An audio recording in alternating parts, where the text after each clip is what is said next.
আজকে আপনাদের জন্য আরও কয়েকটি গুরুত্বপূর্ণ প্রশ্ন নিয়ে এসেছি পরীক্ষার জন্য। সামনে পিএসসি ক্লার্কের এক্সাম আছে, তো এই কোয়েশ্চেন্সগুলো আপনারা দেখুন। এগুলো ছাড়া পিএসসি ক্লার্কশিপে আর কোনো কোয়েশ্চেন্স আসবে না। এর বেসিসেই অঙ্কগুলো হবে, প্রত্যেকটি অঙ্ক, এবং আপনারা সবগুলো পারবেন। আপনারা যদি দেখেন ভালো করে তাহলেই বুঝতে পারবেন। তো পুরো ভিডিওটি দেখবেন, এবং যারা দেখছেন না, যারা ক্লিক করছেন না, তাদের কথা না হয় ছাড়লাম, যারা দেখছেন, যারা ক্লিক করছেন, তারা অন্ততপক্ষে লাইক, কমেন্ট এবং সাবস্ক্রাইব করতে পারেন, তাহলে ভিডিও বানানোর আরও আগ্রহ বাড়ে। তো তো শুরু করছি আজকের ক্লাসটি। 5টি অঙ্ক নিয়ে শুরু করলাম। প্রথম অঙ্ক বলেছে, দেখুন, 105 মিটার ও 90 মিটার লম্বা দুটি ট্রেনের গতিবেগ যথাক্রমে 45 কিলোমিটার পার ঘন্টা এবং 72 কিলোমিটার পার ঘন্টা। ট্রেন দুটি পরস্পরের দিকে ছুটে আসছে। তো কত সময় তারা একে অপরকে অতিক্রম করবে? তো অপশানস দেখতে পাচ্ছেন আপনারা, 7 সেকেন্ড, 8 সেকেন্ড এবং 5 সেকেন্ড এবং 6 সেকেন্ড। তো এই অঙ্কটা করতে হবে কী করে? অঙ্কটা খুবই সহজ। আমরা জানি যে দুটি ট্রেন যদি একে অপরের দিকে পরস্পরের দিকে ছুটে আসে, তাহলে তাদের আপেক্ষিক গতিবেগ কী হয়?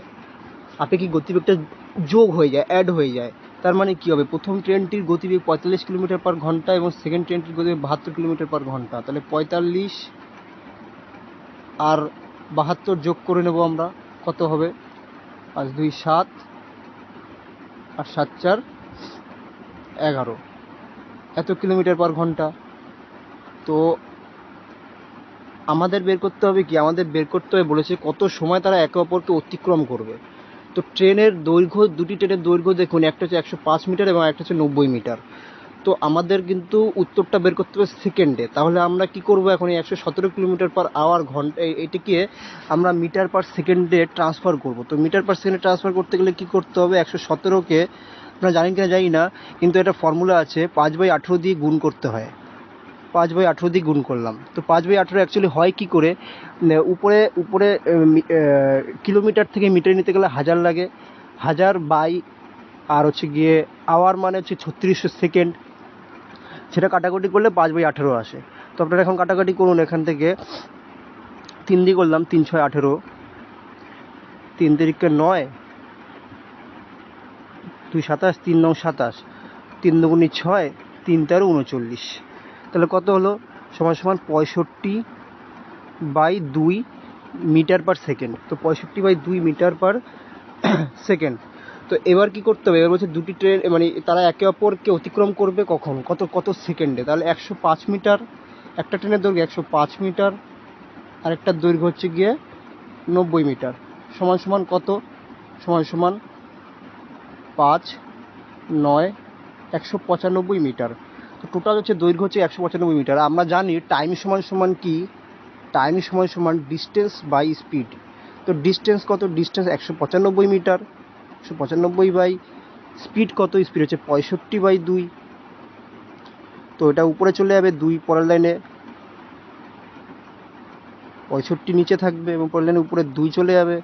13 দিয়ে কেটে দিন, 13 দিয়ে 5 13 65, 13 দিয়ে 13কে 13, 5 13 65, আর 5 দিয়ে কেটে দিন 15কে 3 5 15, সমান সমান বেরিয়ে আসবে 6 সেকেন্ড। এখন কী করে, কি কত সহজে হয়ে গেল অঙ্কটি। D answer.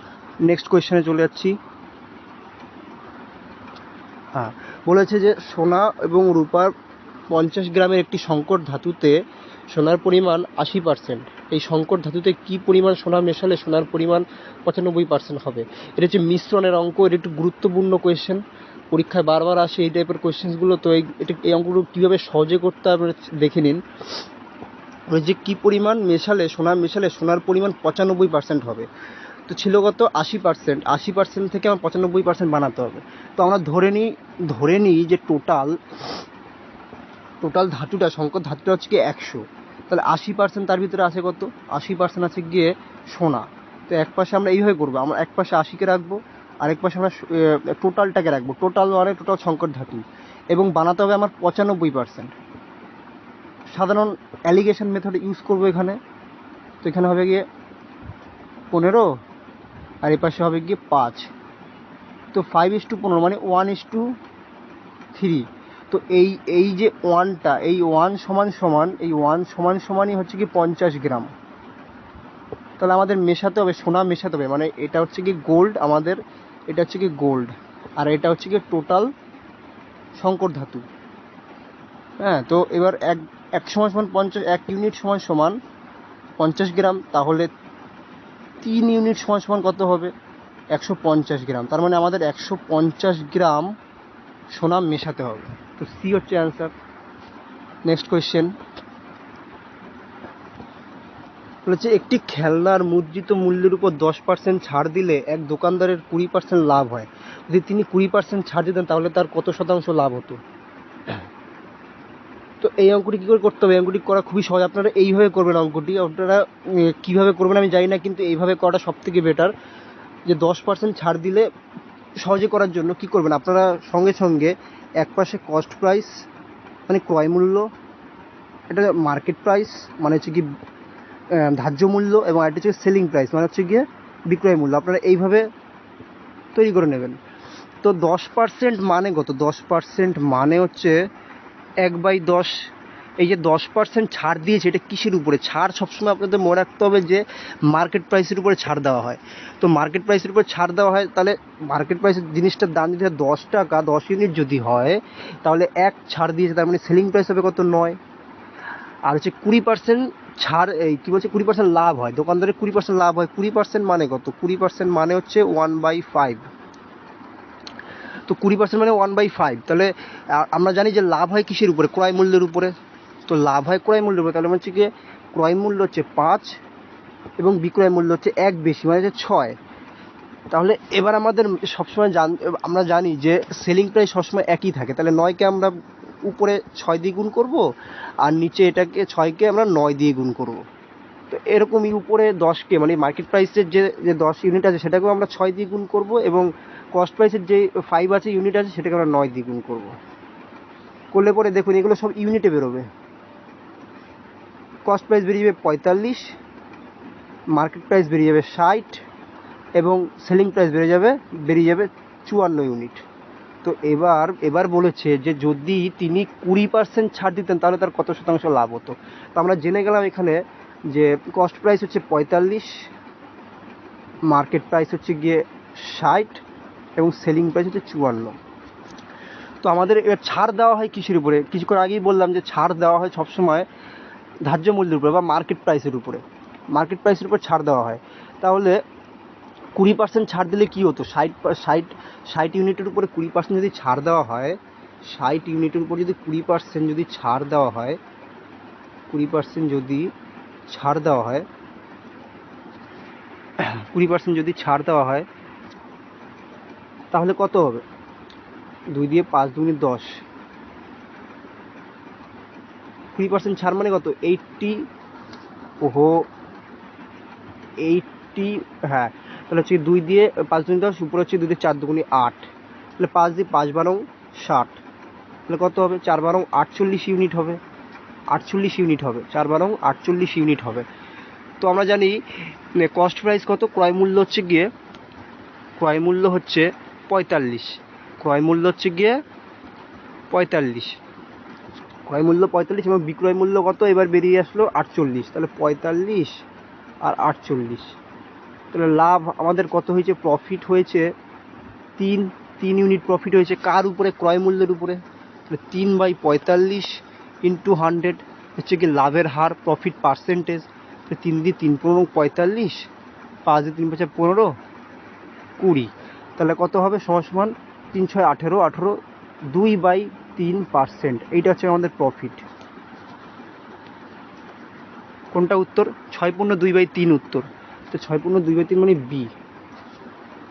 এই অঙ্কটির জন্য আপনারা লাইক দিতে পারেন, কমেন্ট করতে পারেন, এবং আপনারা দয়া করে সাবস্ক্রাইব করে দেবেন, কারণ ভিডিওগুলো করতে সময় লাগে। আর আপনারা যদি সাবস্ক্রাইব না করেন না, তাহলে কনফিডেন্স থাকে না ভিডিওগুলো করবার জন্য। তো আপনারা প্লিজ সাবস্ক্রাইব করেন। যারা অন্তত ক্লিক করছেন তারা অন্তত লাইক এবং সাবস্ক্রাইব করে দেবেন। নেক্সট কোশ্চেনে চলে যাচ্ছি। একটি গাড়ি 8 ঘন্টা একটি নির্দিষ্ট দূরত্ব যায়। অর্ধেক দূরত্ব গাড়িটি 40 কিলোমিটার/ঘন্টা বেগে এবং বাকি রাস্তা 60 কিলোমিটার/ঘন্টা বেগে যায়। গাড়িটি মোট কত পথ যায়? তো কত পথ যায়, আপনারা এই সব অঙ্কগুলো না সবাই অনেক ভিডিওতে দেখা যায় এক্স দিয়ে অঙ্কগুলো করা হয়, কিন্তু এই অঙ্কগুলো এক্স দিয়ে আপনারা করবেন না। আপনারা সহজে করার চেষ্টা করবেন অঙ্কগুলি। দেখুন এখানে আমি কি করব, এখানে আমি ধরে নিচ্ছি টোটাল রাস্তা টোটাল রাস্তা হচ্ছে কি 80 কিলোমিটার, 80 কিলোমিটার।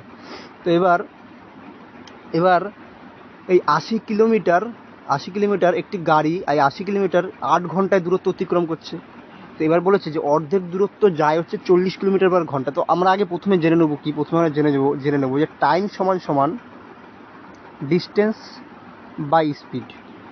তো প্রথমে বলেছে যে অর্ধেক দূরত্ব, তো 80 কিলোমিটারের অর্ধেক দূরত্ব মানে কত, 40 কিলোমিটার।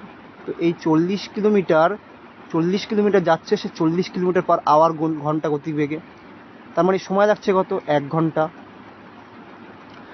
এরপরে বলছে বাকি রাস্তা মানে 80 থেকে 40 কিলোমিটার চলে গেল, তাহলে বাকি থাকে আর কত কিলোমিটার, 40 কিলোমিটার। সেই 40 কিলোমিটার রাস্তা হচ্ছে 60 কিলোমিটার/ঘন্টা গতিবেগে যাচ্ছে।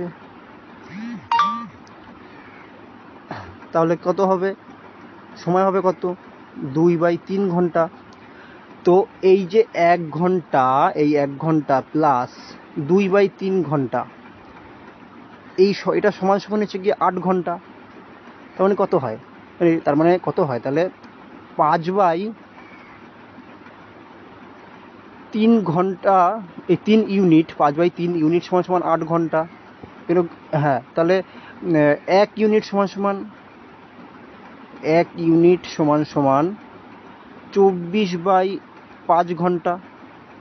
তো এবার বলেছে যে মোট রাস্তা কত, আমরা ধরে নিয়েছি মোট রাস্তা কত ধরে নিয়েছিলাম যে 80 কিলোমিটার। তাহলে 1 ইউনিট সমান যদি 24/5 ঘন্টা হয়,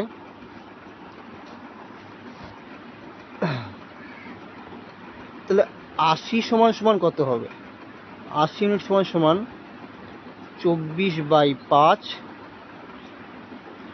গুণ 80।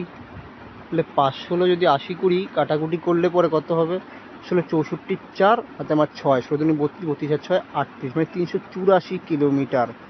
এটাই অনসার। এই অঙ্কটি খুবই ভালো অঙ্ক। এই অঙ্কটি সব জায়গায় এক্স দিয়ে করা হয়, কিন্তু এই অঙ্কটি এইভাবে করলে সব থেকে বেশি সুবিধা। আপনারা এই অঙ্কটি দেখতে পারেন, ভালো করে বোঝার চেষ্টা করতে পারেন। যদি না বুঝতে পারেন তাহলে কমেন্টে জানাবেন কোথায় বুঝতে পারেননি। বি হচ্ছে অ্যান্সার, 384 কিলোমিটার। নেক্সট কোয়েশ্চেন চলে যাচ্ছি। বলছে এক ব্যক্তি 5% সরল সুদে 6,000 টাকা ব্যাংকে সঞ্চয় করলেন, আরেকটি ব্যক্তি 8% জটিল সুদে 5,000 টাকা সঞ্চয় করলেন। 2 বছর পর তাদের সুদের পার্থক্য কত হবে? 2 বছর পর তাদের দুজনের সুদের পার্থক্য কত হবে? তো আমরা প্রথমে সরল সুদটা তো সবাই বের করতে জানি, কী করে বের করতে হয়। তো আমি এখানে সহজেই করার জন্য প্রথমে 5% সরল সুদে 1 বছরের সুদ বের করব। তো 1 বছরের সুদ বের করলে কি হবে, তারপরে 5% মানে কত, 5% মানে হচ্ছে কি 100 টাকার উপরে 5 টাকা সুদ দেওয়া হচ্ছে। তাহলে 1 টাকার উপরে দেওয়া হয় কত, 5/100 টাকা সুদ দেওয়া হচ্ছে। এবং 6,000 টাকার উপরে তাহলে 1 বছরের সুদ কত হবে, 6,000 টাকার উপরে হবে 5 গুণ 6,000/100, কেটে দিন, তাহলে কত হবে, 300 টাকা। এটা বেরোলো হচ্ছে কি 1 বছরের, তাহলে 2 বছরের কত হবে, 300 গুণ 2, 600 টাকা। তার মানে 2 বছরে 5% সরল সুদে সুদ বেরোলো হচ্ছে 600 টাকা। তো এবার আমাদের বের করতে হবে যে এটা প্রথম ব্যক্তির, এটা হচ্ছে প্রথম ব্যক্তির ফার্স্ট পার্সন। এবার হচ্ছে দ্বিতীয় ব্যক্তি বলছে যে 8% জটিল সুদে 5,000 টাকা সঞ্চয় করলেন। তো এটাও 2 বছরে। তো 2 বছরে 8% মানে আমরা কত আমরা জানবো আগে। 8% মানে এই জটিল সুদের ব্যাপারে আপনারা এইভাবে করতে পারেন, অঙ্কগুলো সব থেকে সুবিধা হবে। 8% মানে 8/100, 4 দুগুণি 8, 4 25 100, 25/2। তো কয় বছরে বলছে 2 বছরে। তো 25 হচ্ছে কি প্রিন্সিপাল, এটা যদি হয় প্রিন্সিপাল, এটা 25 যদি প্রিন্সিপাল, তাহলে 2 করে বাড়ছে, তাহলে কত হবে, অ্যামাউন্ট হবে কত, অ্যামাউন্ট হবে কি হচ্ছে 27। তাহলে এক পাশে আমরা এইভাবে লিখবো, প্রিন্সিপাল লিখবো এক পাশে, আরেক পাশে লিখবো অ্যামাউন্ট। তো প্রিন্সিপাল 25 আর হচ্ছে গিয়ে অ্যামাউন্ট হচ্ছে 27, এটা প্রথম বছরের। আবার দ্বিতীয় বছরও ঠিক তেমনি, প্রথমে হচ্ছে 25, পরে হচ্ছে গিয়ে 27। তাহলে কত হয়? 25 আমরা জানি যে 625 হয় গুণ করলে। আর 27 স্কোয়ার গুণ করলে কত হয়? 27-এর স্কোয়ার গুণ করলে একটু বের করে নিই, সে স্কোয়ার করলে কত হবে? 7 7 49, 7 4, 7 2 28, 28 7 4 32, 2 হাতে আমার 3 2 7, 729। তো 729। তো প্রিন্সিপাল এবং অ্যামাউন্টের ডিফারেন্স সমান সমান কি? এটাই সমান সমান ইন্টারেস্ট, এই সমান সমান ইন্টারেস্ট। তাহলে ইন্টারেস্ট কত হবে? 729 থেকে 625 বাদ দিন, বিয়োগ করুন। 5 4 9, 2 2 0, 6 1 7, 104। 104 হচ্ছে গিয়ে ইন্টারেস্ট। তাহলে হচ্ছে গিয়ে এবার বলেছে যে এই 625 মানে প্রিন্সিপাল সমান সমান বলছে 5000 টাকা। প্রিন্সিপাল সমান সমান 5000 টাকা। প্রিন্সিপাল সমান সমান 5000 টাকা, মানে 625 ইউনিট সমান সমান 5000। তাহলে 1 ইউনিট সমান সমান 5000 বাই 625। তাহলে আমাদের বের করতে হবে কি? বের করতে হবে যে ইন্টারেস্টটা কত, মানে 104 ইউনিট সমান সমান বের করতে হবে। তাহলে 104 ইউনিট সমান সমান 5000 বাই 625 গুণ 100 ছিল 104। তো কাটাকাটি করবো 25 দিয়ে। 25 25 625, 25 দুগুণি 50, 200। আর 25 দিয়ে 200কে কাটলে হয় 8। তাহলে 8 ইন্টু 104 কত হয়? 4 32, 8 832। তো এত টাকা হচ্ছে গিয়ে জটিল সুদ। তাহলে এবার বলেছে যে সরল সুদ আর জটিল সুদের পার্থক্য কত? সরল সুদ আর জটিল সুদের পার্থক্য কত? সরল সুদ কত বেরিয়েছিল? সরল সুদ বেরিয়েছিল 600 টাকা, আর জটিল সুদ বেরিয়েছে 832 টাকা। তাহলে 832 থেকে 600 টাকা আমরা বাদ দিয়ে দেবো। কত হবে? 2 3 232 টাকা। দেখুন, আমি হাতের মাধ্যমে আপনাদেরকে বোঝানোর চেষ্টা করছি, আমার কাছে কোনো ইলেকট্রনিক পেন্সিল নেই। তো আপনারা এইভাবেই দেখে বোঝার চেষ্টা করবেন, এবং যদি বুঝতে না পারেন তাহলে আমাকে বলবেন কমেন্টের মাধ্যমে। তো এটার উত্তর তাহলে কোনটা হবে? উত্তর হবে 232। 232 বলতে এ দাগ হচ্ছে কি অ্যান্সার। Thank you. যদি আপনাদের ভালো লাগে আপনারা লাইক, কমেন্ট এবং সাবস্ক্রাইব করবেন। অবশ্যই করার চেষ্টা করবেন যাতে পরে আরও ভিডিওগুলো আনতে পারি। Thank you.